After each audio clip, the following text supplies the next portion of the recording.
Muito bem, vamos aqui para a segunda parte dos vídeos da NFC e do SAT, né, que nós vamos usar a mesma aplicação aqui no lado do cliente. Tá? Esses vídeos têm a ver com o Flutter, né, que é o cliente da aplicação. Tá? Nós mostramos no primeiro conjunto de vídeos os elementos que fazem parte dessa tela principal do caixa, né? E nós não tínhamos ainda as telas acessórias, digamos assim. Agora eu vou mostrar para vocês como que ficou essas telas acessórias, tá? E nós vamos ver aí passo a passo, né, como é que elas foram desenvolvidas. Vou apresentar para você o código, é um código bem parecido com o que nós já usamos. E quando nós tivermos aí alguma novidade, alguma coisa nova que nós não vimos ainda, eu vou dar mais atenção a isso, tá? Vamos começar então aqui com a leitura do código de barra. Aqui é essa opção que tem aqui em cima. Eu vou pressionar nessa opção. Você vê que já aparece aí para mim a opção para eu ler o código de barra, tá? Então eu estou aqui com um produto, que é essa caixa aqui. E essa caixa ela tem um código de barra aqui na parte de baixo dela, tá? E ele já leu, né? Não precisou nem aparecer direito ali o código, ele já fez a leitura e mostrou aí pra gente. Eu vou entrar novamente, só para você ver o código de barra ali aparecendo. Deixa ele focar direito aqui, pronto. Tá ali. Tá? E é exatamente esse código aí que nós precisamos, tá? Então, a princípio, eu estou apenas exibindo esse código numa mensagem, num diálogo, porque eu ainda estou do lado do cliente, né? Estou nessa fase de protótipo. Tá? Inclusive, é muito importante que quando você feche a aplicação com um cliente, você apresente para ele um protótipo, tá? Então, o caixa agora, você vai ver que ele vai ficar no ponto de você apresentar para um cliente, já é um protótipo, tá? Ele não está persistindo nada no banco de dados, não está indo no lado do servidor, mas você pode mostrar para o cliente, ele vai ver, é assim que eu quero mesmo, não gostaria que fosse desse jeito, queria que você mudasse essa cor, enfim, você vai exibir o protótipo para o cliente vai fornecer algumas sugestões ou vai dizer que está 100%, você pede mais um tempo para concluir, né? Você deixa bem claro para ele que isso é apenas um protótipo, mas é importante, né? Uma das fases da aplicação é a prototipação, tá? Então, no nosso caso aqui, nós já temos um protótipo no ponto de fazer uma apresentação para um cliente, tá? Então, você viu ali que ele está capturando o código de barras. Essa opção aqui é a opção onde nós inserimos o produto. Então, eu vou chamar um lookup aqui. Quando eu clico nessa opção, ele vai então importar o produto aqui, tá? Eu vou colocar aqui os dados do produto, né? Ele vai trazer o produto que eu desejo e aqui eu consigo selecionar e importar o produto para venda, tá? Em ambos os casos, né, tanto na importação do produto quanto na leitura do código de barra, ele deve ir no servidor, pesquisar pelo produto. Caso esse produto exista, ele vai inserir o produto aqui, ó, como uma nova caixinha dessa daqui, com a quantidade 1 como padrão, tá? Daí o usuário, ele ou aumenta a quantidade por aqui, tá certo? Ou então ele clica aqui na caixa, né? Ele seleciona a caixa e ele entra nessa tela de detalhe do produto, tá? Daí nessa tela de detalhe do produto ele consegue colocar a quantidade, tá certo? Aqui ele já vê a quantidade em estoque, vê o valor do produto. Então, com a quantidade que ele colocar, que a princípio será 1, né, quando nós inserirmos o produto, ele já vai atualizando aqui o valor total, tá? Ele pode ficar nessa tela aqui e ir incrementando o produto aqui, tá? Mas vamos dizer que a quantidade seja 50, né? Então, ele incrementando aqui 50 vezes, não é muito legal, tá? Então, ele vem aqui, coloca logo 50 na quantidade, confirma e tá valendo, tá certo? Aqui também nessa tela ele pode fornecer um desconto ou um acréscimo, tá? Desconto, coloca o percentual, acréscimo, coloca o percentual ali e ele automaticamente também vai calcular aqui, né, em cima do valor do desconto e do acréscimo, tá certo? Esse carinha que nós estamos utilizando aqui para valores, né, nós já estamos utilizando em outras telas. O fato de ele ficar alinhado a esquerda, né, não me agrada e certamente não te agrada também, tá? Então busque uma alternativa para esse valor ficar alinhado aqui à direita, tá? É o ideal, que esse valor fique alinhado à direita, tá certo? Caso não exista nesse widget essa opção, aí nós temos que conversar com o autor do widget, né? Ou nós temos que alterar o widget para ele alinhar à direita, tá? Ou nós temos que buscar uma outra solução, tá bom? Mas provavelmente, como nós temos aí o código fonte, né? De repente é muito fácil pegar esse valor e alinhar à direita ali, tá? Ok, retornando aqui então nós já vimos lá como inserir o produto e vimos como detalhar o produto, né? Agora que eu já realizei a venda, né? Vamos dizer que eu quero encerrar a venda. Eu clico nesse botão aqui e aí aparece para mim a opção do encerramento da venda. Primeiro ele traz aqui o resumo da venda, né? Total da venda, desconto, acréscimo, total recebido, saldo restante e o troco, tá? E aqui nessa caixinha, ó, é que o usuário vai colocando os tipos de pagamento. Pode ser que a venda seja feita só em dinheiro. E o ideal é que a gente já deixe dinheiro aqui como um valor padrão e já coloque o valor da venda aqui, tá? Quem sabe a gente também já coloca o valor dentro dos recebíveis aqui, ó, tá certo? Então, a partir do momento que nós fizermos isso, o cara já pode confirmar a venda aqui de forma automática mais fácil, tá certo?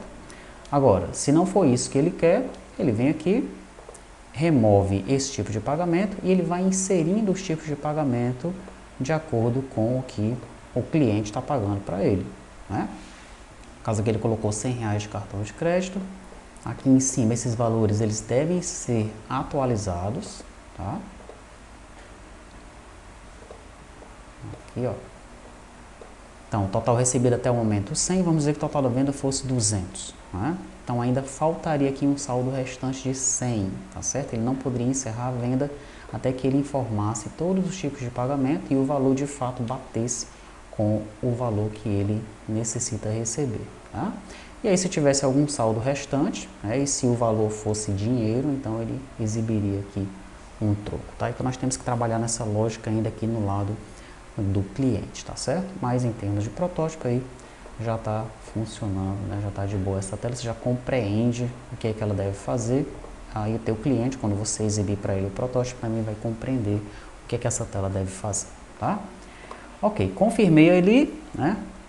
Ele deve então gerar o cupom do SAT ou gerar a nota da NFC, tá? Provavelmente naquela tela ali ainda nós vamos ter essas duas opções para ele gerar um ou outro, tá? Ou nós podemos ter isso nas configurações da aplicação, né? E a aplicação já sabe que vai gerar um NFC ou ela já sabe que vai gerar o SAT, tá? Perfeito. Daí nós vamos agora nesse botão das opções, né? No botão das opções nós temos ali salvar a venda. Ele vai apenas perguntar se você quer salvar a venda e iniciar uma nova. Essa venda ela vai ficar armazenada no banco de dados. Caso o usuário queira, ele pode vir posteriormente e pode recuperar essa venda que foi salva, tá? Ele vem aqui e busca pelo número da venda, enfim, por alguma informação da venda, tá? Para que ela seja recuperada, tá bom? Caso ele clique em cancelar, então ele vai de fato cancelar esse processo da venda aqui, tá bom? Ele não vai armazenar essa venda no banco de dados, ou vai remover essa venda do banco de dados, tá? Este cancelamento aqui não é aquele cancelamento da nota ou cancelamento do cupom, tá? O cancelamento da nota da NFC é o cancelamento do cupom. Vamos pensar se nós deixamos esse cancelamento aqui, tá bom? Ou se nós deixamos isso no sistema administrativo. O cara quer cancelar uma nota que foi emitida há 3 dias atrás, então não seria o ideal fazer esse cancelamento por aqui, né? No caso do SF, né, lá no PAF, você só pode cancelar o último cupom, tá? Ou aquele que está em andamento, ou o que foi emitido anteriormente, tá? Então, o sistema é diferente, o esquema é diferente quando nós fizermos ali a tela do PAF, que ela vai ser feita para uma aplicação desktop, embora seja feita com o Flutter, né? Então, a princípio, esse cancelamento aqui, nessa aplicação, tá? ele apenas não vai gravar os dados da venda no banco de dados ou vai remover a venda que possivelmente esteja lá, tá certo? Muito bem, então vimos aí que você pode salvar uma venda, pode cancelar uma venda, pode recuperar uma venda, você também pode fornecer um desconto na venda, tá? Você coloca ali o valor do desconto, coloca uma observação se quiser e confirma esse desconto, tá bom? Esse desconto na venda, ele tem que ser rateado pelos itens, porque de fato o que acontece é que você deve fornecer desconto no item da venda, tá bom? Mas para facilitar, evidentemente, nós temos que ter essa opção do desconto na venda, né? Então você tem 10 itens, está dando R$1.000, o cara quer 10% de desconto, você vai fornecer 10% de desconto, você pode ratear esse 10% em todos os itens, tá? Ou você pode colocar num dos itens esse desconto de 10%, enfim. Se for um desconto na venda, melhor ratear por todos os itens, tá? Se for em cima do item diretamente, né, você pode fornecer aqui o desconto diretamente naquele item, tá? Muito bem, voltando aqui nas opções, nós temos aqui a opção para inserir o vendedor na venda. Aí ele tentou encontrar o vendedor automaticamente e deu um erro, né? Porque o meu ngrok aqui não está rodando, enfim, isso aqui seria o endereço do meu servidor, tá? Então ele não encontrou esse endereço e ele forneceu esse erro aí para mim, tá? Importar cliente, agora ele vai apresentar o mesmo erro, né? Inclusive é algo que nós temos que corrigir, uma vez que ele entre na tela do erro, ele continua entrando na tela do erro, tá? Então é isso que nós temos que corrigir ainda na nossa aplicação. E no caso do gerente, né? Então esse aqui vai importar o vendedor para a venda, vai vincular um vendedor à venda, tá? E esse vai vincular um cliente à venda, tá certo? Esse aqui do cliente, né, nós vamos fornecer a opção do usuário importar um cliente que já esteja no banco de dados, mas também nós precisamos deixar que o usuário apenas informe o CPF do cliente, tá? Você quer o CPF na venda? Né? Tem aquela perguntinha, em alguns estados, por conta desse CPF, o cliente ele pode abater alguma coisa em impostos, né? Ou IPVA, ou IPTU, enfim.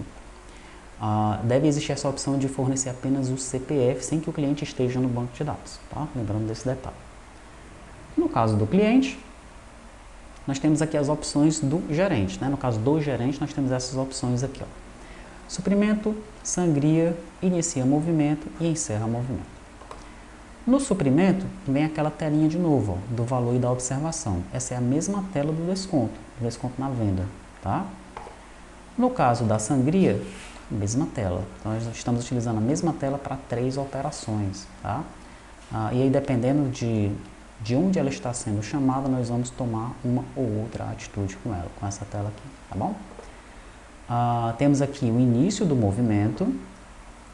Então, quando o usuário ele quer iniciar o movimento, ele coloca aqui os dados do operador e coloca os dados do gerente e inicia o movimento, tá?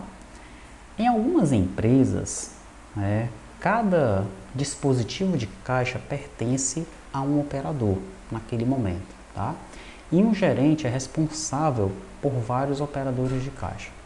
A partir do momento que um operador abre um movimento, outro operador não pode se envolver no movimento daquele cara, né? Porque se houver uma diferença de caixa, qual dos dois vai pagar, né?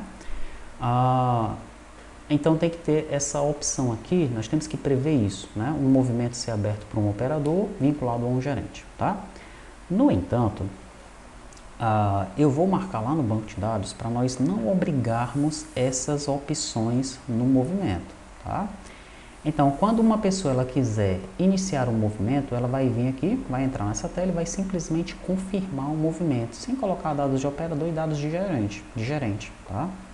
Daí todas as vendas que forem realizadas naquele período pertencem àquele movimento, mas sem vínculo com o operador ou com o gerente, porque pode ser uma loja bem pequena, que não tem esse esquema de operador e gerente, tá? O dono da loja já é o operador, já é o gerente, já é o zelador, ele é tudo, é uma loja pequena, né?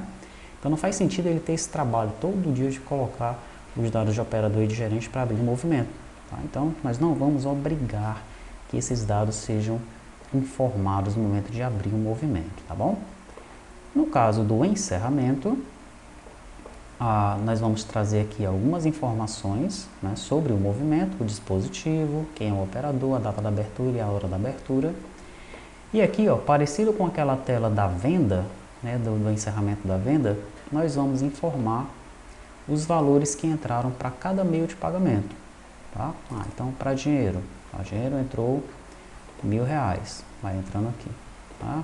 Então, para cartão de débito foi R$500, coloca lá. Tá?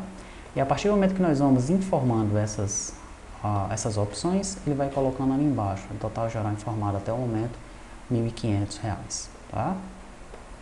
Daí aqui embaixo, de novo, vem os dados do operador e os dados do gerente. Tá? Em algumas empresas vai ser necessário informar isso daí para encerrar o caixa. Né? Vai que um outro operador está querendo fazer alguma coisa ali, lista no caixa do outro cara, do colega. Né? Então, para encerrar o caixa, tem que ter, em algumas empresas, o login do operador e o login do gerente. No entanto, nós não vamos deixar isso daqui de forma obrigatória no banco de dados. Tá? Nós podemos colocar isso nas configurações do sistema. Mas no banco de dados, essas informações aqui não serão obrigatórias. Os IDs que vinculam lá o movimento, não vai ser obrigatório você informar isso daqui. Tá? Então, numa loja pequena, basta que o usuário ele informe aqui os valores, daí ele vem aqui, confirma o encerramento do movimento, né? E depois ele pode gerar aí o seu relatório gerencial para aquele caixa, para aquele dispositivo, né?